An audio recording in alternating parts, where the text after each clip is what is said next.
Ahí ven la segunda hoja, ¿no? Perdón que pregunte porque yo estoy viendo varias cosas, entonces no sé qué ven Sí, sí, se ve. ustedes. Sí, segunda. Perfecto, bien, bárbaro.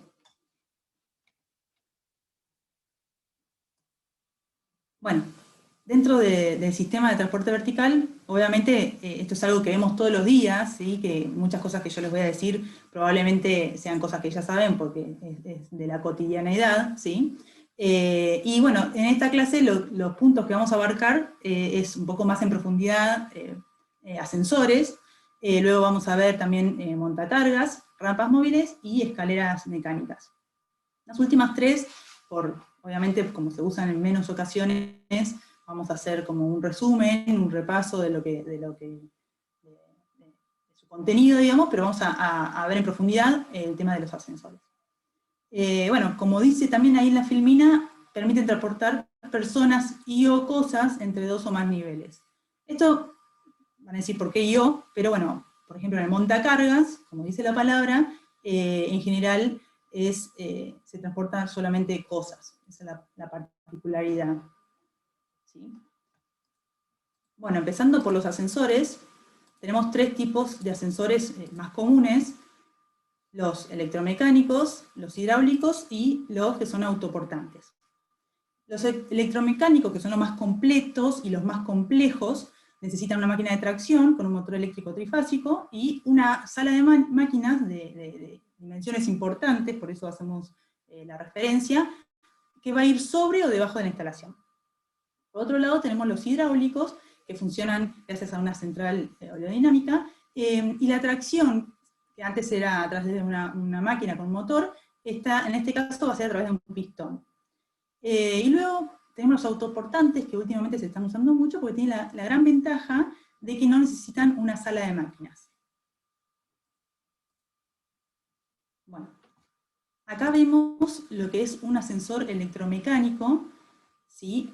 Esta filmina muestra un poco todas las partes que vamos a ver a lo largo de esta clase, pero bueno, como para que se den una idea, un pantallazo general de todo lo que abarca, todo lo que incluye el análisis de un ascensor electromecánico. ¿Sí? Acá, ahí vemos, ahí está la sala de máquina, ¿sí? El pasadizo, ¿está bien? Y los amortiguadores. Ahora vamos a ver todo un poco más en profundidad.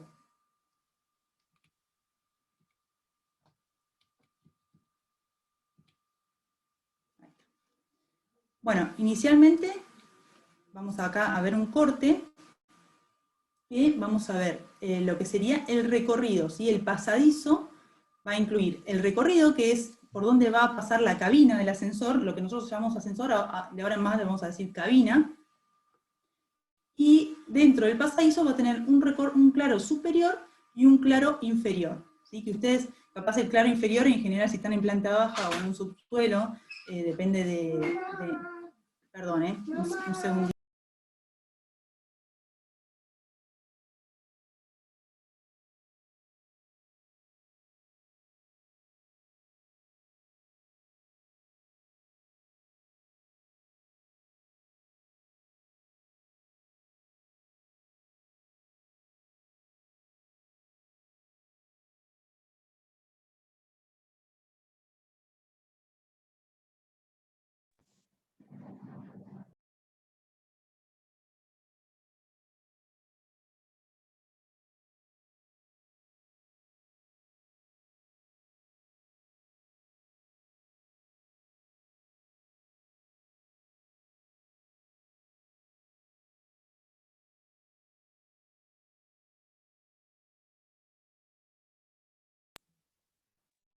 Bueno, disculpen, puede volver a pasar, así que me adelanto un poco a lo que, bueno, la realidad que estamos viviendo ahora. Bueno, les comentaba que dentro del pasadizo va a incluir el recorrido de la cabina, el claro superior y el claro inferior. Estos son los elementos que vamos a nombrar ahora, vamos a ir una por una para que a ustedes les quede claro el funcionamiento que tiene cada elemento, ¿sí? Bueno, acá vemos un corte que especifica un poco más cada pieza que vamos a utilizar. En este primer caso vamos a ver las grapas y las guías. Las grapas son los elementos que van a fijar las guías al pasadizo, ¿sí? Les vuelvo a nombrar todo. Esto tenemos la cabina, y acá, lo que ven acá, van a ser las grapas y la guía, que va a hacer que el ascensor siempre mantenga su recorrido vertical, que no bambolee, ¿sí? Entonces, en función de qué cabina tenemos, sus dimensiones, vamos a ver qué guía necesitamos. Acá también recuadré la guía del contrapeso y la grapa del contrapeso, porque además de estar la cabina en el pasadizo, vamos a tener el contrapeso. Entonces, vamos a necesitar guías y grapas para cada uno de estos elementos. Bueno, acá vemos un poco mejor en imágenes. En la primera imagen vamos a ver cómo se agarra con las grapas este elemento vertical que tenemos acá, va a ser la guía, y se agarra al pasadizo, que en general es de hormigón, ¿sí? Tabiques de hormigón, que ayudan también a lo que es la estructura. Luego tenemos las imágenes de la guía de cabina y la guía de contrapeso. Como ven acá, es tipo hongo, un perfil tipo hongo, que con el patín va a ir agarrando en el patín se va a agarrar con las grapas para amurarse al pasadizo. En general, las guías de contrapeso son menores, porque las guías también del contrapeso se fijan de otra manera, ¿no? Después, si vuelven a ver el corte que veíamos antes, acá, ven que se fija de otra manera. Bueno, en este caso vamos a ver los bastidores y el contrapeso. El bastidor es una estructura rígida que va a ir envolviendo la cabina, y en los extremos del bastidor vamos a tener guiadores, que serían estos que están acá. Los guiadores van a ir deslizándose por las guías. Yo sé que son muchos nombres y nuevo vocabulario capaz, pero bueno, si después lo repasan, espero que se les fije bien. Entonces tenemos los bastidores, que va a ser de la cabina, los guiadores en los extremos, las guías, bueno, y las grapas nuevamente. El contrapeso, ahora vamos a ver un poquito mejor. El contrapeso lo que hace, la función principal que tenemos, es que rompe la inercia al moverse la cabina. Ayuda al motor que tenemos en la sala de máquinas a que la cabina pueda entrar en funcionamiento, y que el motor no haga el esfuerzo total del peso de la cabina más de las personas que están adentro. Entonces esa es la función principal. ¿Cómo calculamos el peso del contrapeso? Vamos a hacer el cálculo del peso de la cabina, más el 50% del peso de los ocupantes. Con este cálculo ayudamos nuevamente al motor a que rompa la inercia, ¿sí? En estas fotos vemos, también me adelanto un poquito, pero como para detallarle la foto, estos son los cables de accionamiento que vinculan el bastidor, el bastidor del contrapeso, que va a estar en un lateral, con la cabina. Lo vamos a ver un poco más adelante, pero en esta foto se ve bien. Y bueno, estos elementos horizontales que vemos en el contrapeso se llaman lastre, y bueno, depende del cálculo que nosotros hicimos sobre el peso del contrapeso, la cantidad de lastre que tenemos que poner ahí, ¿no? Bueno, siguiendo con los elementos del pasadizo, vamos a ver ahora lo que son los marcos y las puertas. Los marcos en general se colocan luego de colocar las guías, cosa de que ya tengamos tanto las guías como en cada rellano. Rellano sería el piso al que yo accedo, ¿no? En cada rellano ya esté todo cerrado y podamos continuar con la construcción del ascensor, ¿no? Los tipos de marcos que se suelen utilizar, tenemos el primero, que es el simple tipo U, que es de chapa doblada. Este tipo de marco se utiliza en las que son las puertas plegadizas, que vamos a ver ahora. Lo que tiene de desventaja es que, al ser tan chiquito, su vida útil es bastante más baja que la del resto de los marcos, porque al cerrar la puerta, en general, golpea contra el marco y hace que descienda mucho su vida útil. Pero como ventaja es que su costo es mucho menor. Luego tenemos el marco tipo cajón. En este caso envuelve la mocheta en todo su ancho. Se usa para todos los tipos de puertas, es el que más se utiliza, también es de chapa doblada, ¿sí? Después el último caso es el del medio cajón, que es similar sería un intermedio entre los dos casos anteriores, pero bueno, el que mayormente se usa es el tipo cajón. Por último tenemos los unificados, que van a ser los marcos que se utilizan cuando tenemos una batería de ascensores, o sea, más de un ascensor, ¿sí? Bueno, acá vemos las puertas, los tipos de puertas que yo les comentaba antes. La plegadiza sería esta, la segunda, la que yo les nombré que se usaba el marco tipo U. Bueno, las puertas se dividen si son de rellano o de cabina. Si son de rellano, de vuelta, les digo, son las puertas que tenemos en el piso, propiamente dicho. Pueden ser tipo tijera o telescópicas, que sería la primera foto. En este caso, por lo peligroso que son la colocación de estas puertas, solo el código de edificación, que es la normativa que nosotros seguimos para lo que es todo el tema de transporte vertical, más las normas IRAN, pero ya me adelanto de que no son de fácil acceso, entonces nos guiamos, ustedes guíense ahora por el código de edificación, que está en el campus, en la parte de normativas.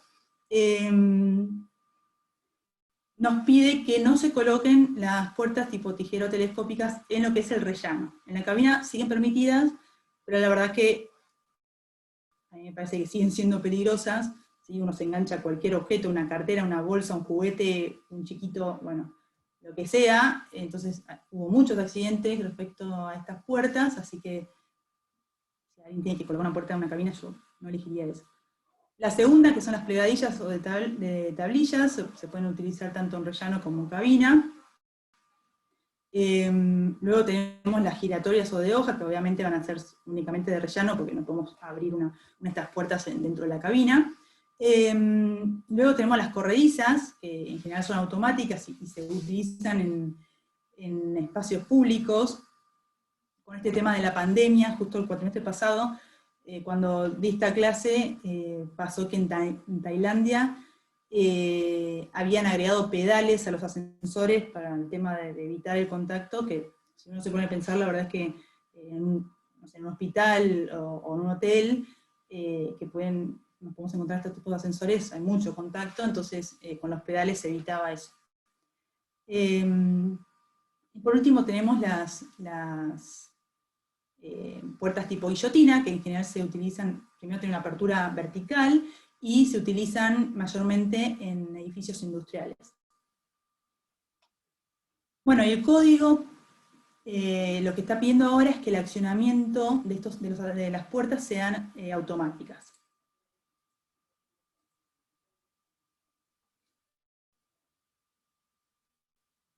Bueno, otros elementos que tenemos que tener en cuenta en el pasadizo son las botoneras o indicadores lumínicos.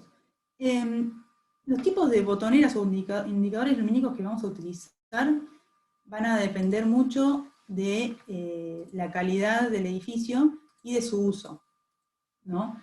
Se habrán dado cuenta en los edificios que ustedes viven o que concurren, que nos podemos encontrar con un montón de modelos, pero si van a un edificio más sofisticado, seguro que tienen un montón de botones, seguro que te dicen en qué piso están, seguro que te habla alguien en el ascensor y te dice, has llegado a tal piso. Así que tiene mucho que ver con la calidad y el uso. Como botoneras, podemos tener de rellano, que obviamente tenemos que tener un botón exterior, que muchas veces pueden ser dos, para arriba o para abajo. Esto leía en varios lugares que el mal uso, ¿no? Que cuando tenemos dos botones, que uno toca cualquiera de los dos. Con ansiedad de salir de donde está, toca cualquiera de los dos. Pero bueno, la ideal, para algo están, para optimizar el movimiento de los ascensores, la idea es que uno toque el botón para la dirección a la que va, ¿no? Luego tenemos, bueno, y otra cosa que tiene, por ejemplo, este que estamos viendo ahora, es que te avisa en qué piso está. también muchos ascensores la botonera, la botonera que está en el rellano no dice por qué piso va. Luego tenemos la botonera, que sería el que está dentro de la cabina. También infinidad de modelos tenemos, que te dice dónde está, por qué piso está pasando, porque muchas veces si yo estoy en un ascensor corredizo, no puedo ver por qué piso estoy pasando, entonces ideal que esté dentro de la cabina, bueno, obviamente la alarma, la luz, y todos los botones de cada piso, ¿no? Luego el indicador luminoso, el primer ejemplo lo pueden ver, si en algún momento volvemos a la facultad, en el edificio de las Heras, está este indicador en planta baja, mostrando por qué piso va el ascensor.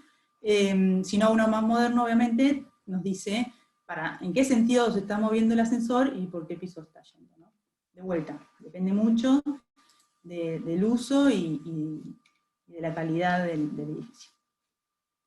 Bueno, si vamos un poquito más a lo que es el dimensionamiento del pasadizo, va a depender mucho de la cantidad de personas que van a ir, y obviamente también de la arquitectura.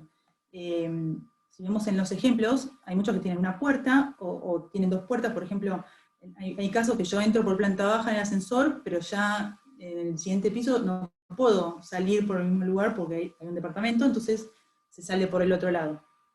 Lo que hace esto es que, bueno, las dimensiones cambien, y si se fijan, en la ubicación del contrapeso también va a cambiar. Acá lo tengo en la parte trasera, y acá perdón, estoy viendo otra.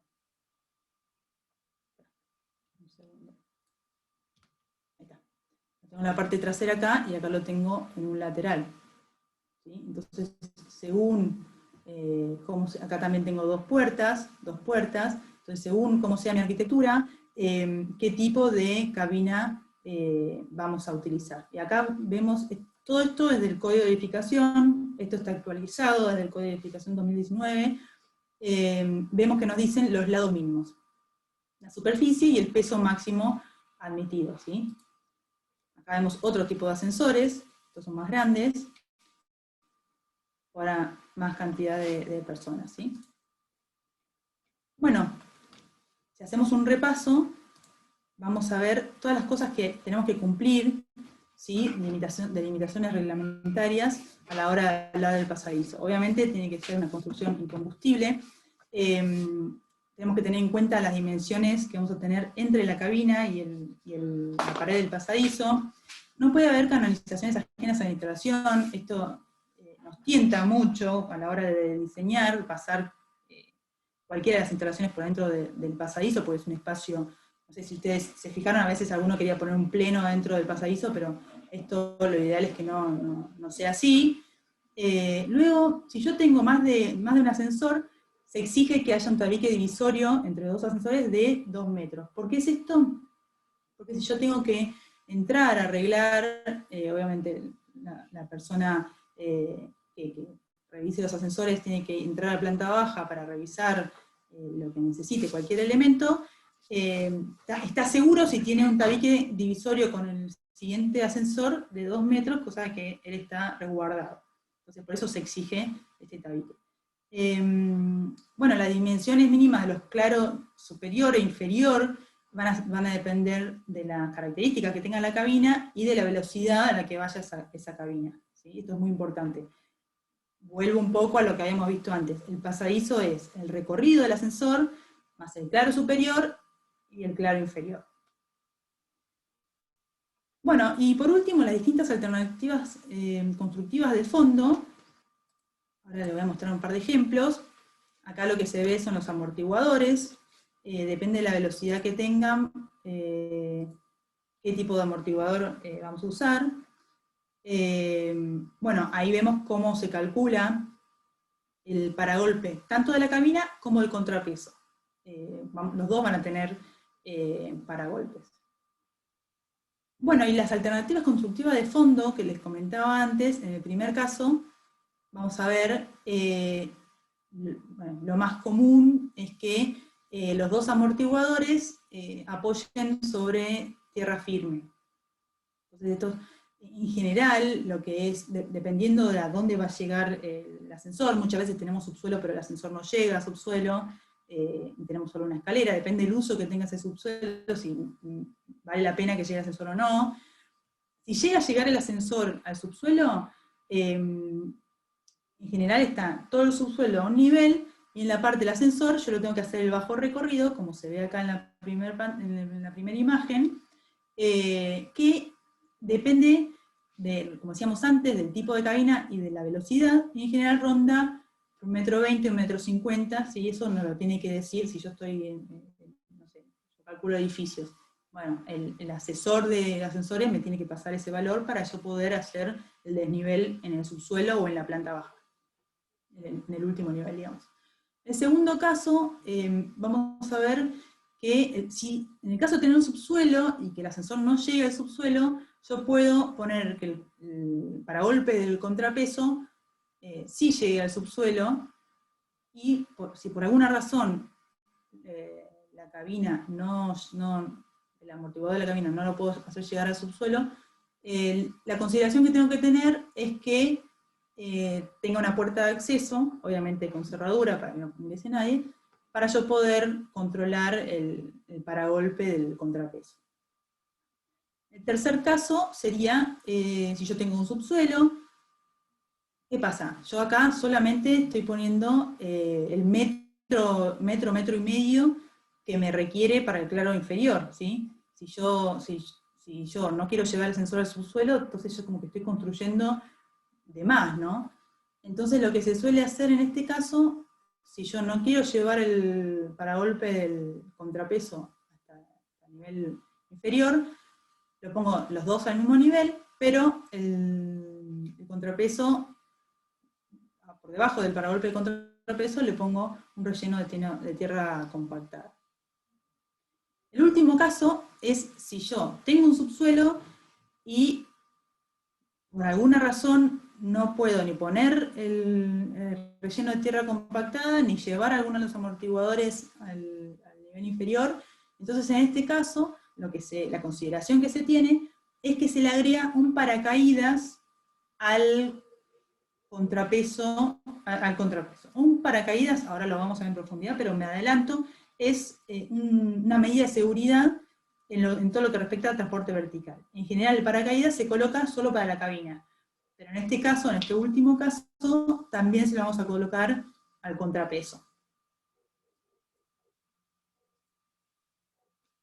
Bueno, si ahora vemos un poquito más en profundidad lo que es la cabina. De vuelta, acá yo puse una imagen, cosa de ver un poco todo. Por el código de edificación, la reglamentación me dice de qué material tiene que ser el cerramiento, las puertas, que ya las vimos, el techo. Por ejemplo, el techo tiene que poder soportar una persona. Luego tenemos normativas sobre si ponemos alarma o no, si se pone teléfono o no, los espejos, baranda, ¿sí? Hay un montón de consideraciones que tenemos que tener, que va a ser en función del tipo de cabina que tengamos, de vuelta de la calidad del edificio, del uso, de la cantidad de personas que tiene ese edificio. Acá vemos un poco,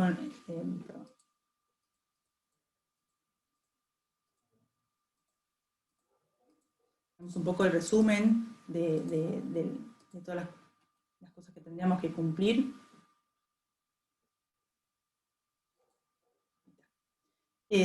Bueno, como el pasadizo va a ir conformada por materiales y combustibles, la superficie de la cabina y los lados mínimos, porque no solo tenemos que tener en cuenta la superficie, sino que cada lado tiene un mínimo, va en función de la cantidad de personas, como vimos en las tablas que mostramos antes.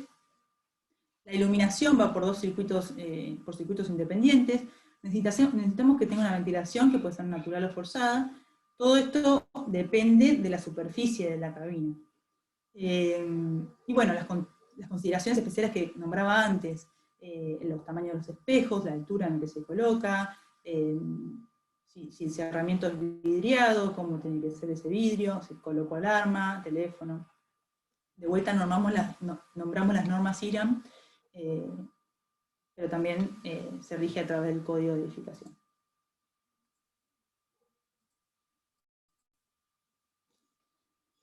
Bueno, ya vimos pasadizo, vimos cabina, ahora nos toca ver la sala de máquina, que como dije inicialmente en el resumen de los tipos de ascensores, la sala de máquina es de importancia en este tipo de ascensor. Como ven, esta foto, el tamaño que tiene la sala de máquina, ¿sí?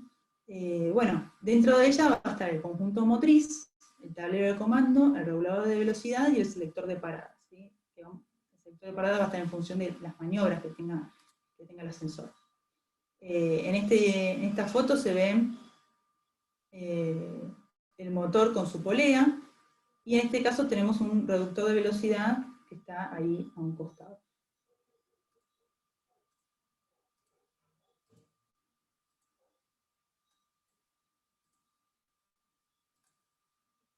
Bueno, hablando un poco más en profundidad sobre la máquina que vamos a utilizar, esta puede ser a tambor o a polea de arrastre. ¿Qué significa que sea tambor? Que los cables, estos van a ser los cables de accionamiento que nombraba antes, que vimos cuando en la foto del bastidor del contrapeso. Los cables de accionamiento son los que unen el contrapeso con la cabina. En el caso de que sea a tambor, se hacen por arrollamiento, entonces los cables se van a arrollar en un tambor, y en el caso de lo que es polea de arrastre, estos van a atravesar la polea. Las máquinas a tambor ya casi no se usan, en general se usa más polea de arrastre. Luego tenemos otra característica, que puede ser sin fin corona o tracción directa. En el caso de que sea sin fin corona, significa que la polea o tambor, pero voy a seguir hablando de polea porque es lo más usual, la polea es solidaria al reductor de velocidad. En la foto que está ahí, la polea es solidaria al motor. Ese caso sería tracción directa. Lo que es tracción directa va a ser más eficiente que si es sin fin corona. Por ejemplo, yo puedo tener una máquina sin fin corona que es solidaria al reductor de velocidad, que ahora vamos a ver también qué es el reductor de velocidad, que admite ascensores hasta 500 kilos y una velocidad de 50 metros por minuto. Otro caso que podemos llegar a tener, en el caso de sin fin corona, es que tenga dos velocidades, y se puede utilizar hasta 75 metros por minuto. ¿Por qué tengo dos velocidades? Porque vamos a tener una velocidad que es la del trayecto y una velocidad de frenado. Como yo estoy con una velocidad mayor, si yo freno de golpe, puede ocurrir que una persona se caiga. Entonces, por eso necesitamos que sea de dos velocidades. Y no tenemos tanto límite de peso como teníamos en el caso anterior, que eran 500 kilos. Pero si tenemos tracción directa, admite velocidades mayores a 75 metros por minuto, también no tenemos límite con respecto al peso. Entonces ahí vemos cómo cada vez es más eficiente. Una velocidad, como para tener en cuenta en un edificio de 10 pisos, entre 45 y 60 metros por minuto. Entonces 75 es bastante, que sería el caso a dónde llegaría con dos velocidades. Por otro lado tenemos el motor, que bueno, su cálculo va a depender de la capacidad nominal de carga, que va a ser la carga que tenemos en el ascensor, que se calcula en función del tráfico que vamos a tener en ese edificio, y de la velocidad nominal de marcha, que también está relacionada, obviamente, con cuán rápido queremos que llegue una persona al piso. De vuelta, depende del uso. Un edificio de viviendas, y capaz no tengo tanto apuro de llegar que en un edificio de oficinas, o en un hotel que tiene que ser de mucho mejor calidad, ¿sí?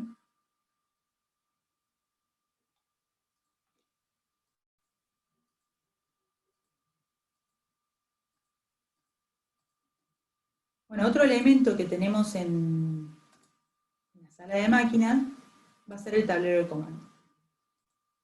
El tablero de comando necesitamos que esté inmediatamente uno ingresa a la sala de máquinas, porque es el lugar donde yo puedo controlar todo lo que pasa con el ascensor. Siempre que un ascensor se detiene es porque tiene una falla en algún lado Entonces, hay un montón de sensores que tenemos en el ascensor, entonces si algún sensor detecta una falla, se para. ¿Dónde arreglamos eso? Vamos a la sala de máquinas, y obviamente una persona idónea, y se fija en el tablero de comando qué es lo que pasó y cómo lo puede solucionar. Ahí vamos a controlar los arranques, las paradas, la velocidad, la aceleración, sentido de marcha. Depende del edificio. Hay algunos, no sé si se fijaron, pero en algún edificio de oficina hay ascensores que van del 1 al 10, otro ascensor va del 11 al 20. Todo eso lo podemos controlar desde el tablero de comando. Estas dos fotos, no mostré la otra. En estas dos fotos vemos cómo se fue optimizando, ¿sí?, el espacio del tablero de comando. Al final acá dice, proporciona la maniobra del ascensor. ¿Qué tipo de maniobra va a tener ese ascensor? Ahora vamos a ver más adelante, un poquito más adelante, cuáles son los tipos de maniobra. Bueno, ya me venía adelantando un poco sobre los cables. Los tipos de cables que vamos a tener van a ser de accionamiento, de regulador de velocidad y de compensación. Los de accionamiento son de vuelta, ¿no? Los que unen el contrapeso con la cabina. ¿Cómo se calculan los cables? Van a depender del peso, obviamente, de la cabina, más de la carga que lleve esa cabina. En general se hacen de alambres de acero con un material flexible en el centro, cosa de que se pueda atravesar la polea. En general, según el tipo de motor que tengamos, según la polea, se van a hacer, vamos a necesitar 2 o 3 cables como mínimo. O sea, eso sería como mínimo, pero tenemos que hacer el cálculo para ver si necesitamos más cantidad de cables, ¿no? Como factor de seguridad va a influir mucho la velocidad con la que se mueva la cabina, ¿sí? Luego tenemos los cables de regulador de velocidad. Yo antes les había comentado que en uno de los tipos del fondo del claro inferior se iba a colocar un paracaídas para lo que es el contrapeso. Bueno, el regulador de velocidad está vinculado con el paracaídas de la cabina. Entonces, vamos a tener un cable que va a ir desde el claro inferior hasta el claro superior, y en el claro superior se va a vincular con el regulador de velocidad.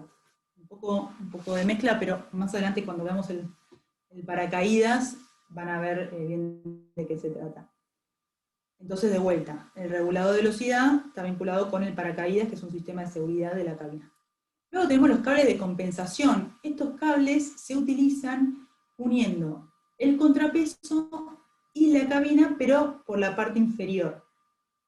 ¿Por qué se colocan y cuándo se colocan? Depende de la cantidad de cables de accionamiento que tengamos. Llega un momento que el peso de esos cables es significativo. Entonces, en ese caso, vamos a tener que colocar los cables de compensación. Porque, ¿qué ocurre? Si una cabina está en el nivel superior,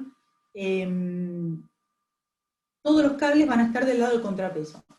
Si una cabina está en el piso inferior, todos los cables van a estar del lado de la cabina. Entonces, lo que pasa, se produce un desbalanceo por el peso de esos cables y hacen que la vida útil de la polea se reduzca un poco. Entonces, en esos casos vamos a colocar estos cables de compensación que hacen que siempre tengamos el mismo peso de cable de los dos lados, no importa en qué lugar esté ubicada la cabina, ¿sí?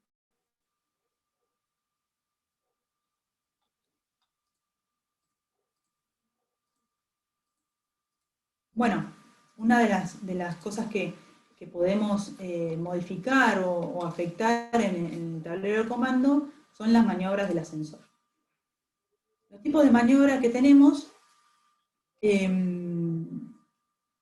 son a botón de presión constante, automática botón simple, a botón interconectada, a acumulativa selectiva descendente, acumulativa selectiva ascendente y descendente. Las primeras tres, como ven en la filmina, perdón, no aparece. como ven en la filmina, son para edificios bajos, entre 10 y 12 plantas.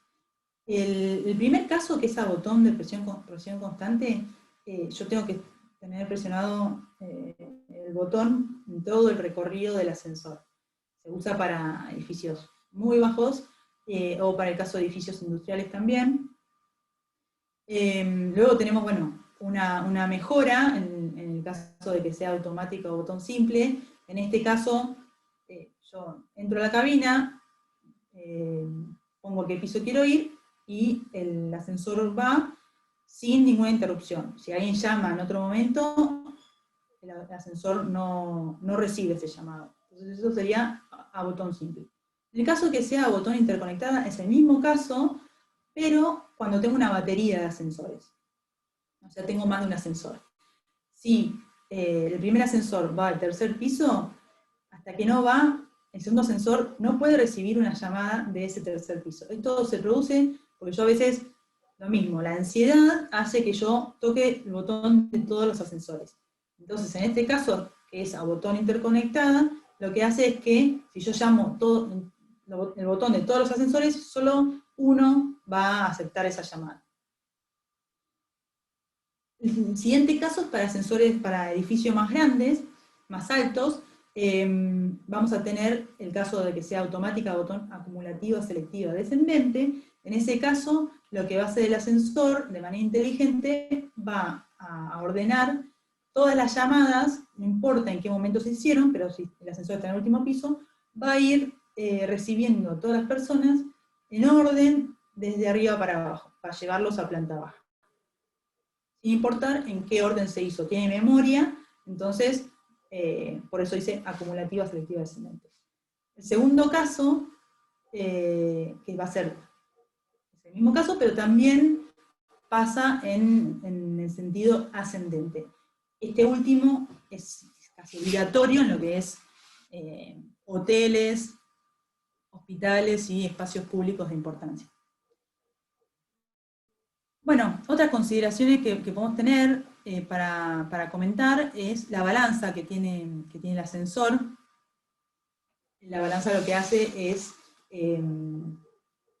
aceptar el peso de las personas que están dentro y en función de eso avanza o no el ascensor. Si tiene la capacidad máxima, no puede avanzar. Bueno, seguimos hablando un poco sobre la sala de máquinas. Acá vemos algunas consideraciones que tenemos que tener a la hora de disponer las máquinas dentro y el tablero.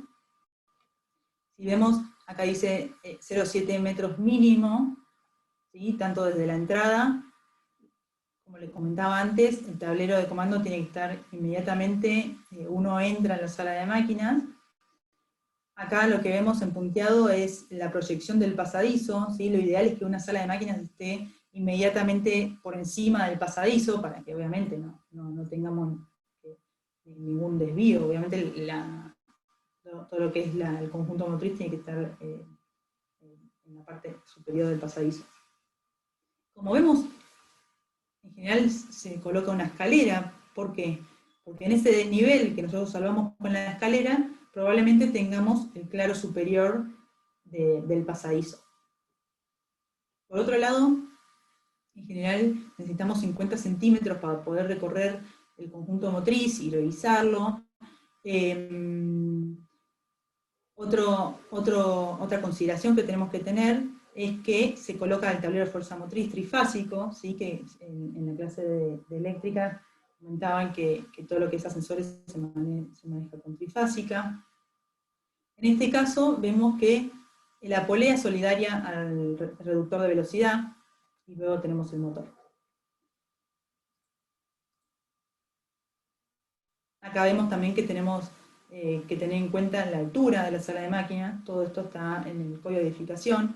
Esta es iluminación o ventilación también. La puerta se tiene que abrir para afuera, obviamente si pasa un imprevisto dentro de la sala de máquinas, poder salir rápido.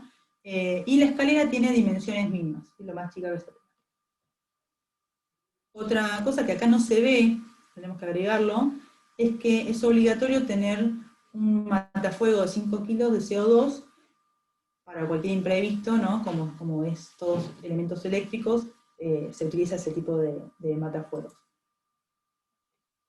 Bueno, este es un extracto del código de edificación nuevo, que acá vemos de las mismas consideraciones, capaz otras, acá se ven los 50 centímetros para recorrer, lo que les comentaba antes. Ven que hace toda una línea punteada alrededor del equipo para garantizar que se cumplan esas dimensiones. Bueno,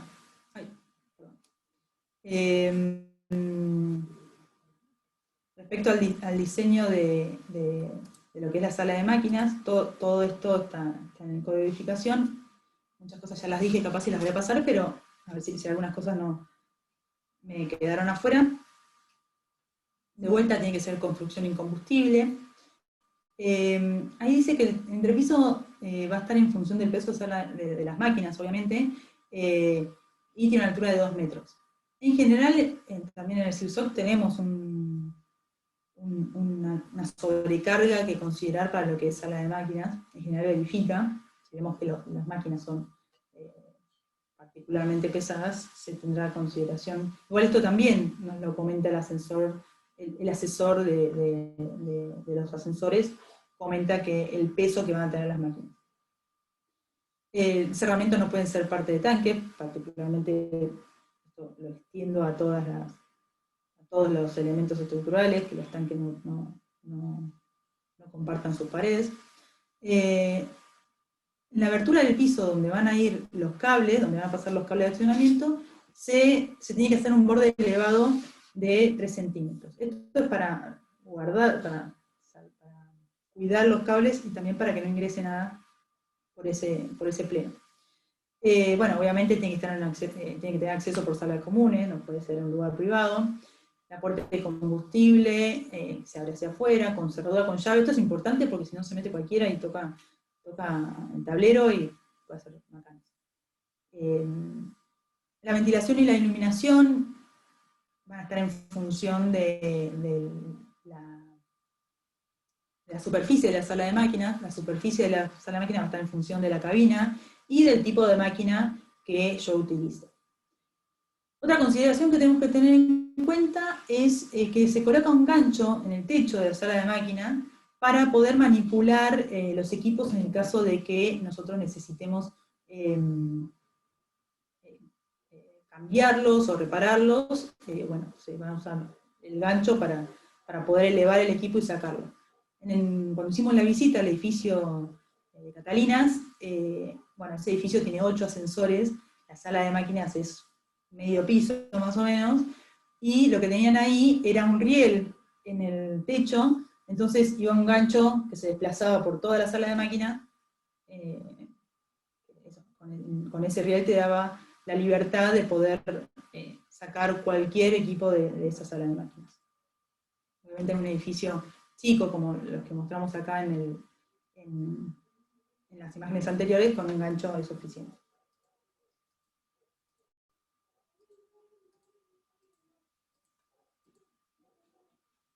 Bueno, ahora vamos a entrar en el tema de los sistemas de seguridad, que ya venía hablando un poquito, pero nos vamos a profundizar un poco más. Bueno, tenemos las cerraduras, que es un tema importante y que uno capaz no, bueno, yo no era tan consciente hasta que empecé a dar esta clase, de que las cerraduras, uno, no sé, pasa el ascensor y capaz iba a otro piso, pero se quiere adelantar y abre la puerta. Eso lo que hace es que la cerradura no estaba preparada para abrirse en ese momento y uno tratando de abrirla la falsea. Entonces su vida útil se reduce considerablemente y hace que capaz en algún otro momento que el ascensor no esté en su lugar, se pueda abrir la puerta. Entonces, realmente yo fui más consciente cuando me interioricé un poco.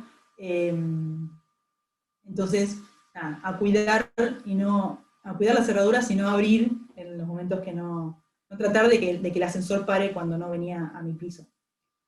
Luego tenemos la llave de fin de límite, los paracaídas, que ya veníamos hablando un poquito, y estos tres últimos que yo recuadré son para comentarlos ahora porque más adelante nos vamos a ver en profundidad. Tenemos un sistema de seguridad que es de interrupción del circuito, que esto lo que hace es que ante cualquier falla se interrumpa la acción del motor y no se pueda producir ninguna maniobra. Se abre el circuito eléctrico y el motor deja de funcionar. Luego tenemos el sistema pesacargas, que sería la balanza. El sistema pesacargas en los ascensores nuevos, si se fijaron, capaz en alguno que ya subieron, tiene lucecitas y según la cantidad de luces, en qué situación estoy respecto a la carga máxima que tenga ese ascensor. Entonces, si llega a la carga máxima, el ascensor no arranca. Es un sistema de seguridad porque uno podría sobreexigirlo y provoca un montón de otras cosas. Por ejemplo, si en algún caso se subieron, que no tenía sistema pesacarga, se subieron 5 personas a un ascensor que iban 3, probablemente ese ascensor que iba a planta baja no paró a nivel, paró 30 centímetros más abajo, y esto hace que, de vuelta, ¿no? En un futuro cercano, algún sensor no va a funcionar porque se está utilizando mal, y la vida útil de todos los elementos se va a reducir. Bueno, y timbres y luces de emergencia también son un sistema de seguridad que son necesarios y ayudan en el caso de que alguien se quede encerrado. Bueno, empezando por las cerraduras, vamos a tener el caso de las cerraduras de puerta de cabina y de las puertas de rellano.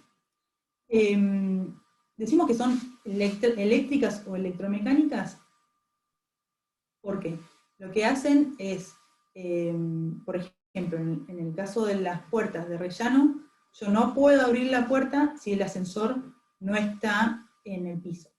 Y por otro lado, eso sería la parte mecánica. Y por otro lado, si la puerta no está cerrada, el ascensor no arranca. En el caso de las puertas de cabina, son eléctricas porque lo único que me va a afectar es que si la puerta no está cerrada, no arranca. En la imagen que tenemos en el medio es un sistema de patín retráctil que lo que hace, el patín va a estar en la cabina y el ganchito que vemos de otro lado va a estar en cada piso. Antiguamente el patín no era retráctil, entonces pasaba esto de que si pasaba el ascensor yo abría la puerta y el ascensor paraba y yo podía abrir la puerta del rellano. Han ocurrido muchos accidentes porque el ascensor no tiene tanta puntería como para yo abrir y que el ascensor esté a nivel. Entonces pasaba mucho que quedaba un espacio entre la cabina y el rellano, entonces se producían accidentes porque se podía caer una persona o algo, entonces esto de que el patín no era retráctil, que me permitía abrir la puerta cuando el ascensor pasaba de casualidad, ahora se exige que no sea así, que el patín no sea fijo. El hecho de que ahora sea retráctil quiere decir que el patín está cerrado mientras que pasa por todos los pisos y se abre cuando llega al piso de destino. Entonces, de esta manera, al tener un patín retráctil, hace que yo no pueda abrir la puerta si el ascensor, no puedo abrir la puerta del rellano si el ascensor está pasando. Es una medida de seguridad que se fue implementando y que la verdad es que nos da una mayor seguridad. Bueno, la llave de fin de límite y el paracaídas. Yo venía hablando ya un poco del paracaídas. Estos dos sistemas de seguridad lo que van a hacer es, primero la llave de fin de límite va a vincular, vamos a tener un sensor en lo que es el claro inferior y otro en el que es el claro superior. Entonces, si mi ascensor se ingresa al claro inferior o al claro superior, el ascensor se va a detener. Esto, ¿por qué ingresaría yo al claro inferior o al claro superior? Va a depender de si se sobrecargó el ascensor o si está yendo a una velocidad distinta a la velocidad de diseño. Entonces, en ese caso, una vez que se acciona la llave de fin de límite, probablemente haya que revisar por qué se accionó. Pero es ese caso. ¿Sí? Ingresa a cualquiera de los dos claros. Luego tenemos el paracaídas, que el paracaídas, como dijimos, está vinculado al reductor de velocidad. ¿Cuándo se acciona el paracaídas? Cuando la velocidad de la cabina supera un 25% la velocidad nominal que nosotros teníamos de diseño. Los paracaídas pueden ser instantáneos o progresivos, y eso va a depender de la velocidad que tenga la cabina, de vuelta. Si tengo una velocidad muy alta y el paracaídas se acciona de manera instantánea, probablemente una persona se va a caer si está dentro de la cabina. En cambio, entonces, por eso los paracaídas instantáneos se usan para velocidades bajas y los progresivas se usan para velocidades más altas. Entonces voy a tener dos velocidades. El paracaídas se va a accionar por fricción, entonces va a ir frenando de a poco. No va a ser tan brusco como el instantáneo. El paracaídas va a estar en la cabina, son unas cuñas, como vemos en la foto de abajo, que lo que va a hacer es, al accionarse, se van a cerrar contra las guías, que recuerden que las guías van a estar amuradas al pasadizo. Entonces lo que hace, al estar en la cabina, se cierran sobre las guías y frenan el ascensor.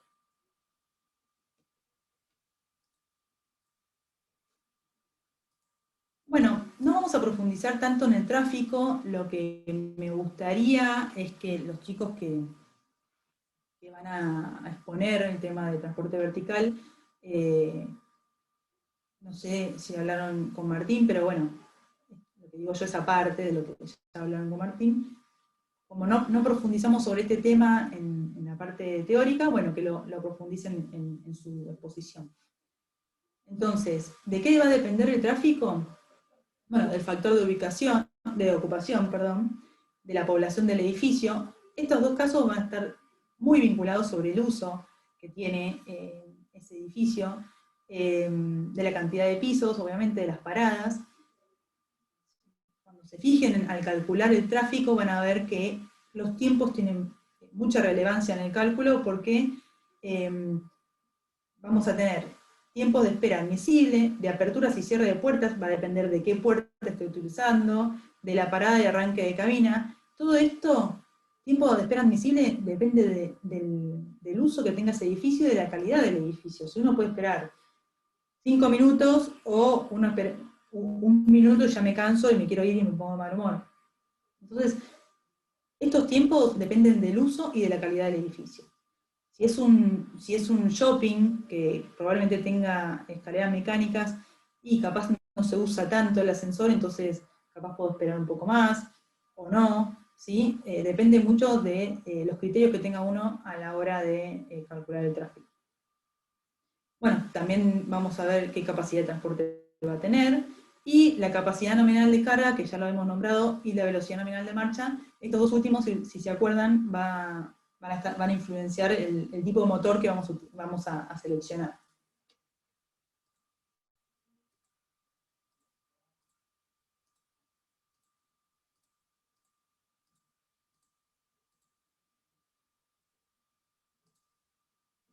Bien. Bueno, ¿cómo calculamos la capacidad nominal de carga? Va a estar en función de la cantidad de personas por 75 kilos por persona. El número de personas va a depender del tráfico, de la población del edificio, y esto es, si yo tengo un ascensor solo, bueno, va a ser la totalidad de mi cálculo, pero si yo considero que puedo poner más de un ascensor, obviamente esta capacidad se va a dividir por la cantidad de ascensores que tengamos. Bueno, la velocidad nominal de marcha, ahí se fijan, tenemos un rango, yo ya estuve nombrando un par de velocidades. Por ejemplo, si se acuerdan, 75 metros por minuto, si se excedía esa velocidad, ya íbamos a un conjunto motriz de tracción directa. Si era menor, ya podía ser sin fin corona. Entonces ahí vamos viendo que los tipos de velocidades que tenemos según qué edificio estemos abasteciendo con este ascensor. Para calcular la potencia del motor que vamos a usar, va a estar en función, como decíamos antes, de la capacidad nominal de carga y de la velocidad nominal de marcha. Lo que tenemos abajo, dividiendo, va a ser el rendimiento de la instalación, que va a depender de qué motor estemos utilizando. Por ejemplo, acá vemos que en el caso de que sea sin fin Corona, vamos a usar 0,4 de rendimiento, y el 75/60 es un tema de unidades, ¿sí? De vuelta, en función de estos dos factores, vamos a calcular qué potencia tiene el motor que necesitamos y así poder seleccionarlo en un catálogo.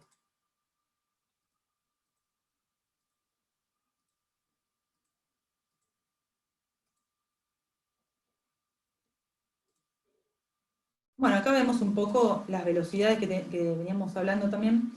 Si es de una velocidad, probablemente sea de 45 metros por minuto. En el caso de que sea dos velocidades, repito, va a ser, dice 60-20, 75-25, porque una es del trayecto y la otra es de frenado. En el caso de tener un ascensor de corriente alterna controlada, puede llegar a más velocidad. Ascensor de tensión variable, de 200 o 400 metros por minuto, lo que sé es que hay pocos en el país, y en general son importados, ¿no? Son excepciones.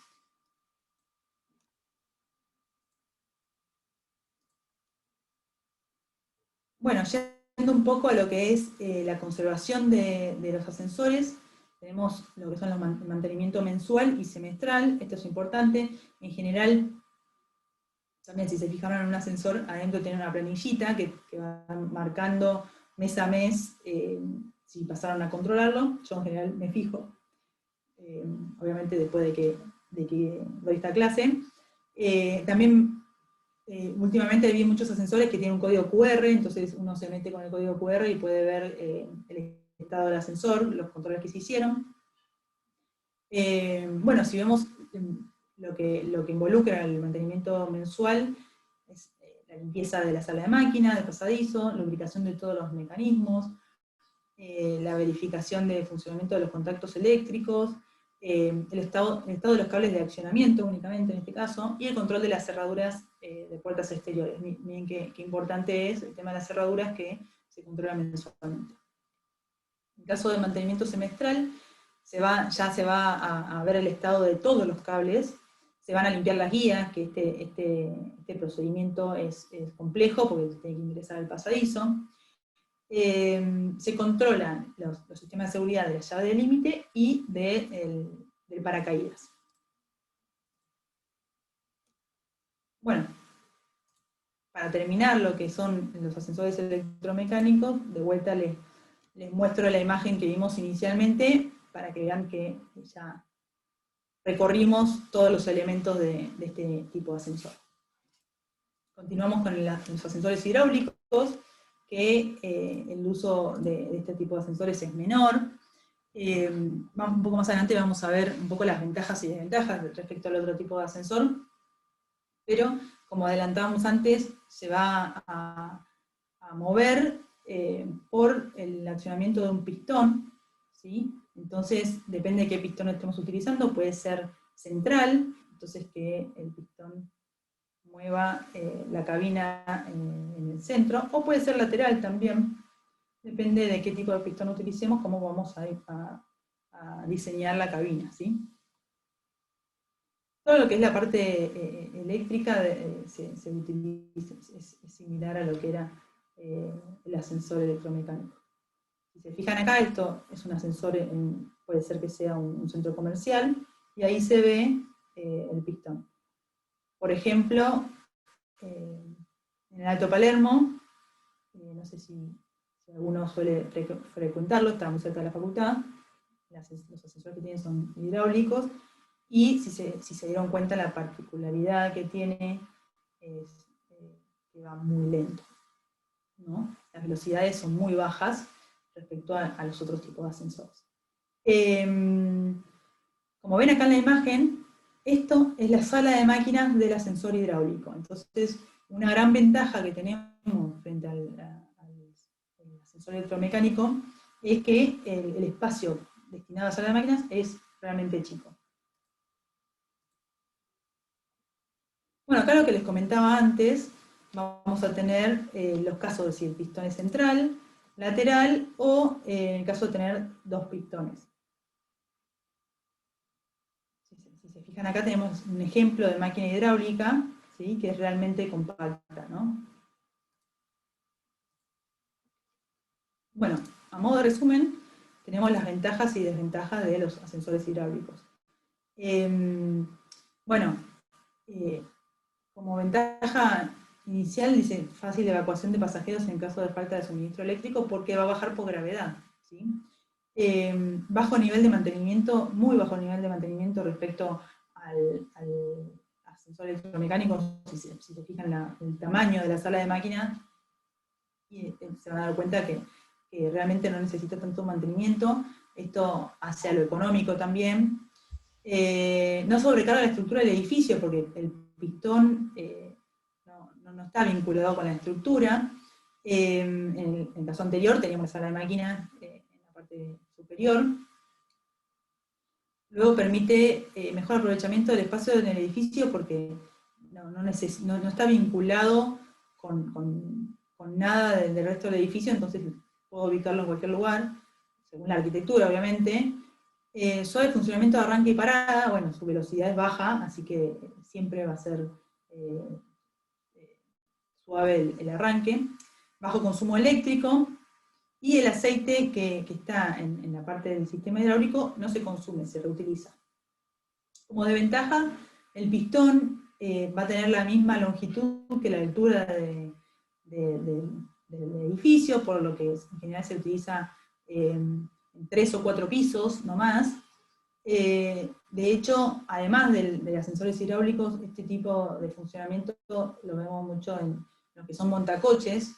Si yo tengo un estacionamiento, no sé, 2 subsuelos, pongo un montacoche hidráulico, entonces ahí no tengo problema porque van a ser 2 pisos, y es una gran ventaja porque no tengo tanto espacio, ¿sí?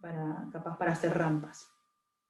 Y la otra desventaja es que la velocidad de operación, ¿sí? 30 metros por minuto aproximadamente, y en el caso de los electromecánicos, la velocidad más baja, que era en un edificio muy simple, era de 45 metros por minuto, así que se dan cuenta que la velocidad es realmente baja. Bueno, por último dentro de los ascensores, vemos los que son los ascensores autoportantes. Este es un edificio en el que yo estuve trabajando, que me pareció didáctico mostrar que la sala de máquinas se reduce a este espacio, ¿sí? Se va a destinar un espacio de sala de máquinas, pero va a ser una habitación más chica, y que solo lo que necesito es tener acceso a lo que sería la maquinaria, que está compacta, tiene los mismos elementos que en el primer caso que vimos, pero está todo compacto ahí. Lo que sí, no lo puedo ubicar en cualquier lado, tiene que estar dentro del pasadizo, este conjunto compacto. Acá vemos 2 ascensores, los dos tienen ingreso por el frente, pero uno tiene el equipo atrás y otro tiene un lateral. Si se fijan, tienen dimensiones distintas los ascensores. Bien. Por ejemplo, acá, en este caso, el bajo recorrido, para volver un poco a lo que habíamos hablado antes, tiene 1,20 m.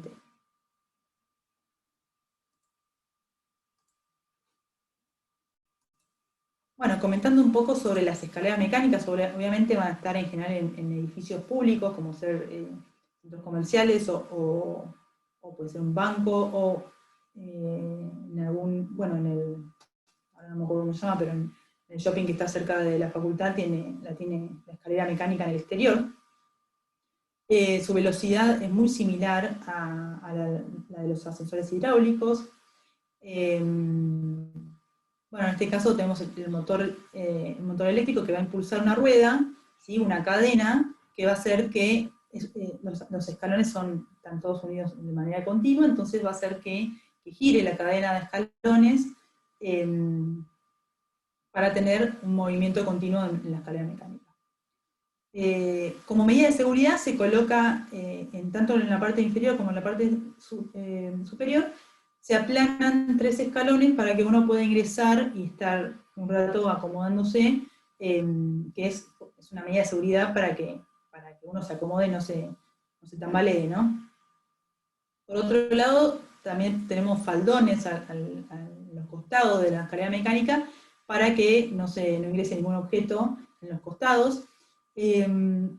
Otra característica que tiene es que puede ser reversible el movimiento, va a estar en función de las necesidades que se tengan en ese edificio. Capaz es un lugar que ingresa la gente a la mañana y sale por la tarde, bueno, le podemos cambiar el sentido de la escalera mecánica. Por ejemplo, en este shopping tiene la escalera mecánica y al costado una escalera fija. Entonces, yo tengo la opción de, si quiero subir o bajar respecto a cómo está la escalera mecánica, voy por la escalera fija. Otro factor de seguridad que tiene la escalera mecánica es que en cada extremo tiene un botón rojo que ante cualquier imprevisto uno lo puede accionar y se frena la escalera. Este botón tiene la particularidad de que está ahí para que lo accione cualquier persona, ¿no? Frente a un imprevisto. Así que también, si ven que pasa algo, sepan que hay un botón que pueden hacer que pare la escalera. Bueno, viendo un poquito más en detalle lo que es la escalera mecánica y características que tenemos que tener en cuenta. Bueno, el ancho del escalón en general es de 1 metro.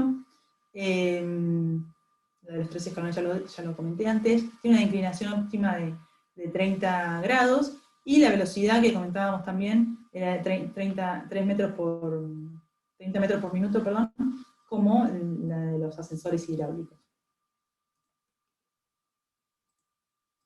Bueno, respecto de la conservación de la escalera mecánica, va a depender, bueno, si es mensual o semestral. Vamos a limpiar lo que es la máquina, en el caso de mensual, el recinto de la escalera, el control de maniobra. Vamos a lubricar los mecanismos, también como pasaban los ascensores. Verificar si funciona el control de maniobra de parada de emergencia, que es este botón rojo que les comentaba. Y comprobar el estado de peines. Los peines son cuando el ascensor ingresa y desaparece en la parte fija de la escalera. Yo tengo un peine que también es para que no ingrese objetos por debajo de la escalera, ¿no? Que también se desgastan por el uso, por la fricción, se van desgastando, entonces se hace un control de los peines en los mantenimientos. Mantenimiento semestral, se ajusta la altura de los pisos, y se verifica que todos los elementos de seguridad funcionen. Bueno, otro elemento de transporte vertical son las rampas móviles. Las rampas móviles se utilizan en general cuando no tenemos espacio para colocar una rampa fija, como ser un estacionamiento. Las rampas en general son para lo que es los autos, entonces se utilizan en general en estacionamientos, y se hace como un entrepiso, ¿no? En vez de tener 2 pisos, puedo agregar un entrepiso por el hecho de tener la rampa móvil. ¿Cómo funciona? Yo estoy, por ejemplo, en el piso más alto, la rampa baja, llego al acceso, puede ser que quiera salir, o si yo necesito ir al piso más bajo, la rampa sube y tengo acceso al piso más bajo. Esto es un sistema que optimiza mucho el espacio que tenemos en el caso de estacionamiento. ¿Sí? Bueno, acá vemos algunas distancias que hay que respetar. Se coloca una reja en el medio. Bueno, tenemos que tener 2 metros mínimos en el ancho de las rampas. ¿Sí? En la siguiente filmina vamos a ver imágenes de rampas existentes. Estas son acá, una marca, ahora no me acuerdo el nombre, pero es argentina. Y ven cómo uno está en este nivel y puede ir al nivel de abajo, y en el caso de que yo quiera ir a otro nivel inferior, sube la rampa y tengo espacio para seguir bajando.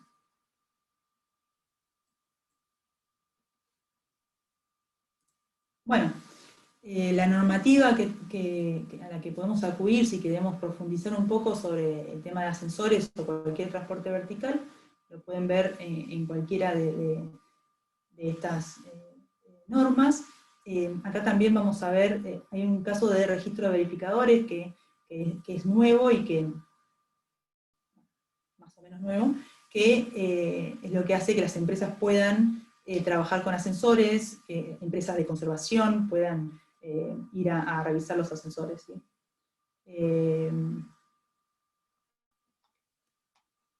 Estas en general son de acceso público, algunas son más complicadas que otras, pero en general se pueden acceder. Bueno, y como bibliografía, donde esto para mí me parece muy importante para ahora, para estudiar y para el futuro. Uno si se encuentra en un momento que tiene que hacer una asesoría de ascensores o que está haciendo un edificio y tiene que colocar un ascensor, bueno, puede recurrir a esta bibliografía y a la normativa. Bueno, sería todo por hoy. Me disculpo por la interrupción que tuvimos anteriormente. No sería todo por hoy, me olvidé del parcialito. ¿Sí? Ahora me voy a fijar bien la contraseña y los habilito para que